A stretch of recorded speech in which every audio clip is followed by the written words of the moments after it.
السلام علیکم ورحمۃ اللہ وبرکاتہ۔ ناظرین، آج کی ہماری یہ جو ویڈیو ہے وہ طلباء سے ہٹ کر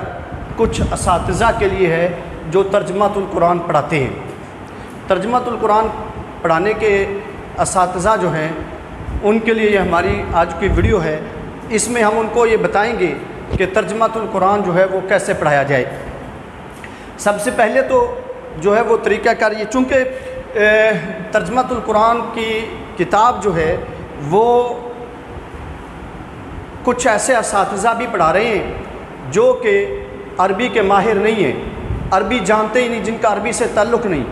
تو اس کے باوجود ان کو جو ہے وہ ترجمۃ القرآن کی کتاب جو ہے وہ دے دی گئی۔ تو ان کی آسانی کے لیے اور دیگر جو ترجمۃ القرآن پڑھانے والے علماء ہیں ان کی آسانی کے لیے ہم جو ہے وہ تھوڑا سا طریقہ جو ہے وہ یہاں پہ سمجھا رہے ہیں کہ کیسے ترجمۃ القرآن میں پڑھانا ہے۔ تو سب سے پہلا سٹیپ جو ہے، فرسٹ سٹیپ جو ہے وہ پہلا درجہ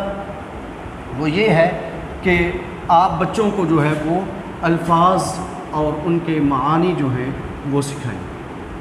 سب سے پہلا سٹیپ جو ہے وہ الفاظ معانی ہے، اور اس سلسلے میں یاد رہے کہ سب سے آسان چیز جو ہے وہ یہ ہے کہ قرآن پاک کے جو صورتیں ان کتابوں کے اندر دی گئی ہیں ان کی سب کی ٹرانسلیشن جو ہے وہ سلیبس کے اندر شامل نہیں ہے، سب کا ترجمہ جو ہے وہ سلیبس کے اندر شامل نہیں ہے۔ اس لیے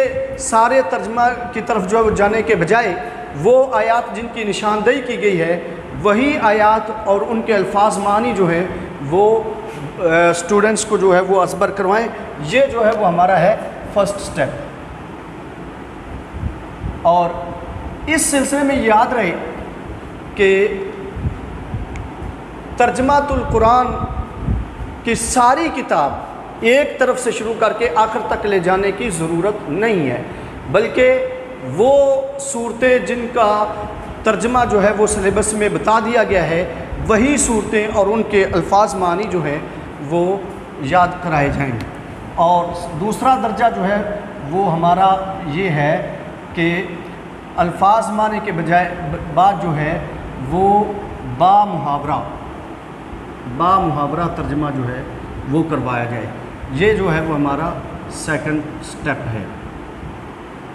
یعنی دوسرے سٹیپ میں با محاورہ ترجمہ جو ہے وہ بچوں کو کرایا جائے۔ با محاورہ ترجمہ کرانے کے بعد یہ آپ کو بتا دیں کہ عمومی طور پر جو ہے وہ ٹیچرز پڑھتے ہیں، بھاگتے ہیں ان کے وہ تعارف کی طرف،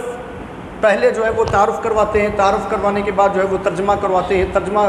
کروانے کے بعد جو ہے وہ ان کی مشقیں جو ہے وہ حل کرواتے ہیں، تعارف میں جو ہے وہ علمی عملی نکات وغیرہ وہ مضامین وغیرہ جو ہے وہ آگے۔ تو یہ سارا کچھ کروانے کی پہلے ضرورت نہیں ہے، سب سے پہلے سٹیپ میں جو ہے وہ یہ کام کروا جائے کہ ان سبقوں کے الفاظ اور معانی جو ہیں پھر جو ہے ان کا با محاورہ جو ترجمہ جو ہے یہ بچوں کو یاد کرایا جائے۔ جب بچوں کو یہ کنسیپٹ جو ہے وہ کلیئر ہو جائے کہ ہم نے جو ہے وہ با محاورہ ترجمہ جو ہے وہ کرنا ہے، الفاظ معنی جو ہیں وہ یاد کرنے ہیں، تو یہ پہلے دو درجے جو ہیں جب ان کے گزر جائیں اور وہ ترجمہ بھی یاد کر لیں اور با محاورہ ترجمہ بھی یاد کر لیں، الفاظ کے معنی بھی یاد کر لیں، تو اب آ جائے گا تیسرا سٹیپ، تیسرا درجہ جو ہے وہ آ جائے گا۔ اب تیسرے درجے میں آپ نے کیا کرنا ہے؟ تیسرے درجے میں آپ کو جو ہے وہ ان بچوں کو وہ تعارف یا مضامین ان میں الجھانے کی ضرورت نہیں ہے، وہ ان کی ریڈنگ کروائیں، ان کی ریڈنگ جو ہے وہ ان کے نالج میں اضافہ کرے گی، ان کی جو ہے وہ ریڈنگ کی پاور جو ہے اس میں اضافہ ہوگا، وہ اچھا پڑھنے کے قابل ہو جائیں گے۔ اس اعتبار سے ان کی ایک بار ریڈنگ کروا دیں، لیکن ریڈنگ کا مقصد جو ہے وہ اس پہ جو ہے وہ زور دینا اور رٹا سسٹم جو ہے وہ نہیں ہونا چاہیے، بلکہ جب ریڈنگ ہو جائے تو تیسرا درجہ جو ہے وہ ہمارا ہو جائے گا ریڈنگ کا، تھیوری ریڈنگ کا، یعنی وہ جو مضامین ہیں، تعارف ہے، مضامین ہیں اور علمی و عملی نکات ہیں، ان کی ریڈنگ ہو جائے گی۔ ان چیزوں کی ریڈنگ کے بعد جو ہے وہ ہمارا اگلا سٹیپ جو ہے وہ آ جائے گا کہ ان کی مشقیں، چلیں جی مشقیں بھی کروا لیں، سبقوں کی مشقیں بھی حل کروا لیں، لیکن سبق کی ان چیزوں کو صرف جو ہے وہ ایک پڑھانے کی حد تک تو ٹھیک ہے، ان کو پڑھائیں، تو یہ جو ہے وہ سبقوں کی ریڈنگ جو ہے یہ چوتھا درجہ ہے، فورتھ سٹیپ ہے، چوتھا درجہ ہے اس کا۔ اب آگے جو ہے وہ آپ نے کیا کرنا ہے، آپ نے ریڈنگ بھی کرا لی، آپ نے مشقیں بھی حل کروا لی، آپ نے جو ہے وہ ٹرانسلیشن بھی کروا لی، لیکن میں نے یہ بتایا کہ ان کو صرف ریڈنگ کی حد تک رکھیں اور رائٹنگ کی حد تک رکھیں، بچے کو الجھانے کی ضرورت ہے۔ اب آپ نے کیا کرنا ہے، ناظرین آپ جانتے ہیں کہ تعارف کی بہت زیادہ باتیں جو ہیں وہ تقریباً جو ہے وہ باقی سارے سبقوں میں آ جاتی ہیں، خصوصاً جو ہے وہ مرکزی مضمون جو ہے وہ تقریباً جو ہے بہت ساری صورتوں کا جو ہے وہ کامن ہے، مشترک ہے، بہت ساری صورتوں میں مرکزی مضمون جو ہے وہ مشترک ہے اور کامن ہے۔ تو اس طرح آپ نے یہ کام کرنا ہے کہ بچوں کو یہ جو ہے وہ آپ ایکٹیویٹی دیں، بچوں کو ایکٹیویٹی دیں۔ ایکٹیویٹی کیا ہے جی؟ سب سے پہلے جو ہے وہ بچہ کالم بنائے گا، پہلے کالم کے اندر جو ہے وہ لکھے گا سورت کا نام، یہ پہلا کالم آ جائے گا۔ اس کے بعد دوسرا جو ہے وہ کالم بن جائے گا سورت کا قرآنی نمبر، یعنی قرآن کے اندر جو ہے یہ کون سے نمبر پہ جو ہے سورت موجود ہے۔ اس کے بعد جو ہے اس کے اندر جو ہے وہ آیات، سورت کی آیات کتنی ہیں، سورت کے رکوع کتنے ہیں، اور 9th کلاس میں جو ہے وہ آپ ان کو دیں جی تعارف۔ اس کے بعد جو ہے یعنی یہ بھی ایک تعارف ہی ہے، یہ بھی ایک انٹروڈکشن ہے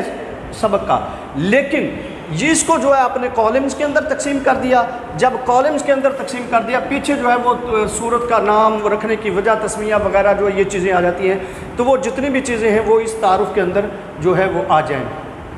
یہ تو ہے 9th کلاس کے لیے، تعارف جو ہے وہ 9th کلاس کے لیے، ٹھیک ہے۔ اور جب آپ جو ہے وہ یہ 10th کلاس کی طرف پہنچیں گے تو 10th کلاس میں جو ہے وہ آپ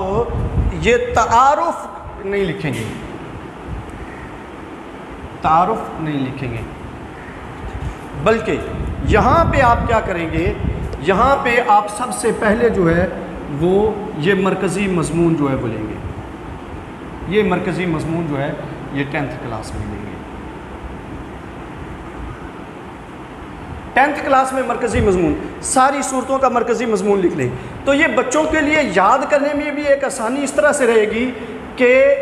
یہ جو مرکزی مضمون ہے یہ بہت زیادہ صورتوں کا ملتا جلتا ہے آپس میں، ان میں جو ہے وہ اختلاف بہت کم ہے، یہ کامن ہے، ان بہت زیادہ جو ہے ملتا جلتا ہے، اس وجہ سے جو ہے یہ بچوں کو یاد کرنے میں آسانی رہے گی۔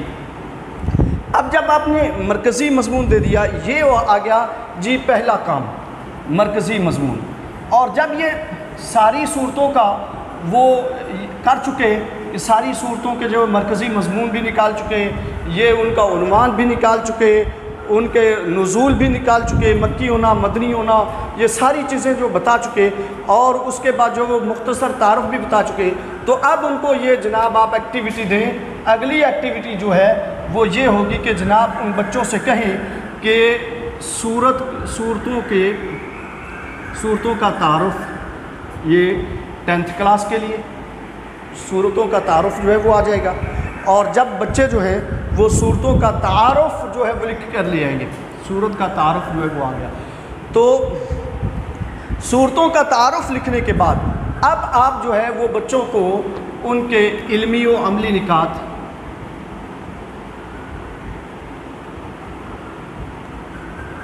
یہ دیں گے،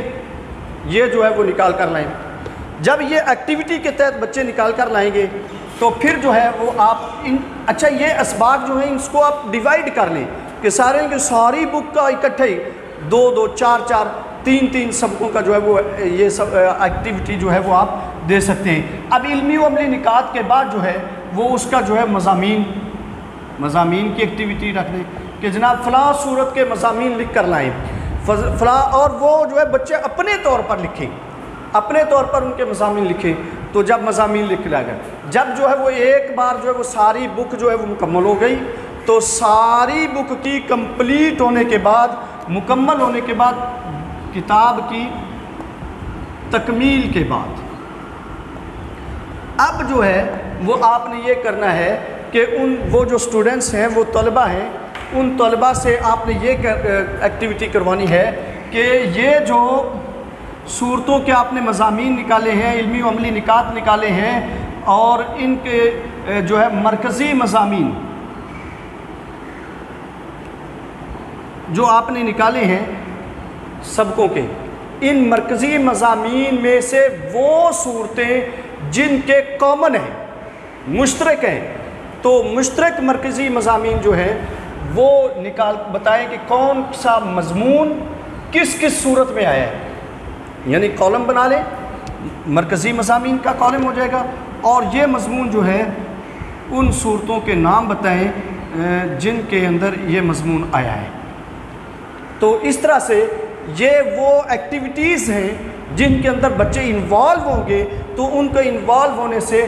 رٹا سسٹم سے ہٹ کر جو ہے بچوں کو سبق جو ہے وہ یاد ہوگا، اور جب بچوں کو سبق یاد ہوگا تو انشاءاللہ ان کے لیے جو ہے بہت زیادہ چیزیں آسان ہو جائیں گی، اور انشاءاللہ العزیز ترجمۃ القرآن کا جو رزلٹ ہے وہ بھی بہت اچھا آئے گا۔ مجھے امید ہے ہوپ انشاءاللہ العزیز علماء جو ہیں اس معاملے میں غور و فکر کریں گے اور اپنا رزلٹ جو ہے وہ بنائیں گے۔ اور یہ ایکٹیویٹیز اس کے بعد جو ہے وہ ٹیسٹ لینے شروع کر دیں بچوں کے جو ہے وہ ٹیسٹ آئیں گے، جو ٹیسٹ کا سسٹم جو ہے وہ شروع کر دیں۔ ٹیسٹ لینے کے بعد جو ہے انشاءاللہ العزیز یہ سال پورا ہونے سے پہلے جو ہے بچے بہت زیادہ حد تک جو ہے وہ ترجمۃ القرآن جو ہے وہ کلیئر کر دیں گے۔ تو ناظرین، یہ تھی ہماری ویڈیو ترجمۃ القرآن کے ٹیچنگ میتھڈ اساتذہ کے لیے، ٹیچرز کے لیے۔ تو اگلی ویڈیو تک کے لیے ہمیں اجازت دیجیے۔ اللہ حافظ۔ السلام علیکم ورحمۃ اللہ وبرکاتہ۔